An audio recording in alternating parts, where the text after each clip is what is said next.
Bismillahirrahmanirrahim. Assalamualaikum warahmatullahi wabarakatuh. Perkenalkan, nama saya Riyanda. Saya dari Prodi KPI Daerah. Di sini saya ingin menyelesaikan tugas UTS dengan MK pengantar ilmu komunikasi. Sebelumnya saya akan menjelaskan pengertian dari komunikasi. Komunikasi adalah proses penyampaian pesan atau informasi dari satu pihak kepada pihak lainnya, sehingga pesan yang disampaikan dapat dipahami. Komunikasi dapat dilakukan secara lisan atau non-verbal. Menurut para ahli, komunikasi juga dapat diartikan sebagai proses yang memungkinkan seorang untuk menyampaikan rangsangan atau lambang-lambang verbal untuk mengubah perilaku orang lain. Komunikasi. Adapun jenis-jenis komunikasi yang saya ketahui ada 3. Yang pertama, komunikasi secara lisan. Yang kedua, komunikasi secara tulis. Yang ketiga, komunikasi secara media sosial. Adapun komunikasi secara lisan. Jenis komunikasi ini dilakukan dengan cara berbicara langsung antara dua pihak atau lebih. Dan komunikasi secara tulis. Jenis komunikasi ini dilakukan dengan cara menulis pesan atau dokumen tertentu. Contoh seperti membuat memo, surat kabar, jurnalis, email bisnis, laporan, ataupun proposal. Bagaimana yang dimaksud dengan komunikasi sebagai pengantar? Komunikasi sebagai pengantar adalah memuat materi perkuliahan mengenai aspek-aspek fundamental dari studi Islam ilmu komunikasi, sejarah, perkembangan, dan model komunikasi dan kehidupan manusia, kompleksitas komunikasi manusia, penerimaan pesan komunikasi verbal dan non-verbal.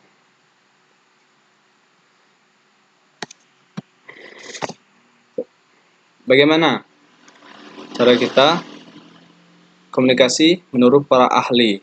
Menurut para ahli, ilmu komunikasi merupakan kegiatan di mana seseorang menyampaikan pesan melalui media tertentu kepada orang lain, yang sesudah menerima pesan kemudian mereka merespon pesan yang telah kepada pengirim pesan. Kalau kita melihat sejarah, ilmu komunikasi berkembang dapat dibagi 4 periode. Pertama, periode transisi retorika. Yang kedua, periode pertumbuhan ilmu komunikasi. Yang ketiga, periode teknologi komunikasi. Adapun teori-teori komunikasi menurut para ahli. Yang pertama, teori komunikasi Laswell. Harold Laswell, teoretikus ternama yang banyak menyumbangkan ide dan pikiran terkait cabang ilmu sosial dan komunikasi. Di tahun 1948, ia mengemukakan model komunikasi yang sederhana dan sehingga kini masih diterapkan sebagai model komunikasi dasar. Model tersebut yakni center, siapa, who, berbicara apa, say what, dengan media apa, in which channel, kepada siapa, to whom, dan dengan efek apa, when, what effect. Teori yang kedua, teori komunikasi behaviorisme. Jenis teori komunikasi yang satu ini mungkin sangat sering Anda dengar. Teori ini dikembangkan oleh ilmuwan asal Amerika Serikat bernama John B.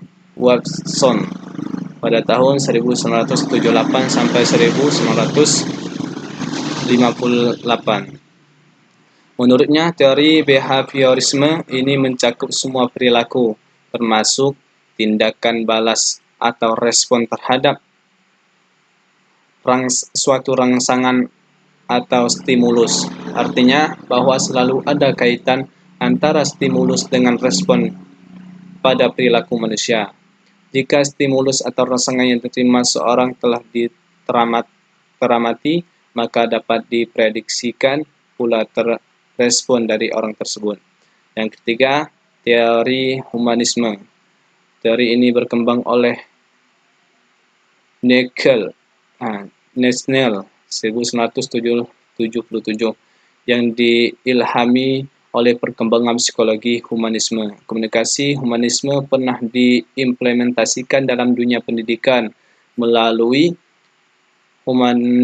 humanistik curriculum.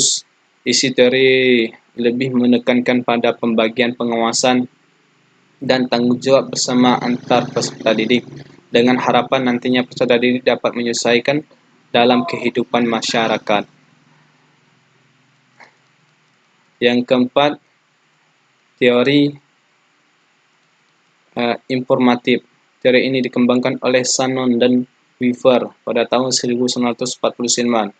Teori informasi merupakan salah satu teori klasik di mana teori ini menitik beratkan pada komunikasi sebagai suatu transmisi pesan dan bagaimana transmitter menggunakan media dalam berkomunikasi. Dan hal ini, jika sinyal media yang digunakan baik, maka komunikasi akan berjalan efektif. Begitu pula sebaliknya, apabila sinyal media tidak baik, maka komunikasi tidak akan berjalan dengan lancar.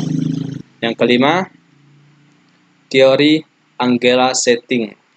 Teori ini dikembangkan oleh MC Combs dan Shaw pada tahun 1972. Teori agenda setting beranggapan apabila media memberikan tekanan pada suatu peristiwa, maka media tersebut akan membuat masyarakat menganggap peristiwa itu penting.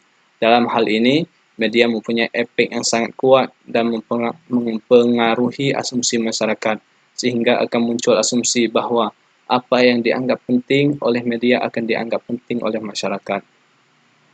Yang keenam dan yang terakhir adalah teori nativisme. Chomsky dan Hadley 1993 adalah tokoh pendukung teori nativisme. Teori ini berpandangan bahwa manusia satu-satunya makhluk Tuhan yang dapat berkomunikasi melalui verbal. Di sisi lain, bahasa merupakan suatu yang kompleks. Oleh karenanya, manusia senantiasa belajar untuk dapat berkomunikasi dengan makhluk Tuhan yang lain. Baiklah, itulah tadi penyampaian dari saya. Kalau ada banyak salah, saya mohon maaf. Kepada Allah pun saya mohon ampun. Saya akhiri, cukup sekian. Wallahul muwaffiq ila aqwamit thoriq. Wassalamualaikum warahmatullahi wabarakatuh.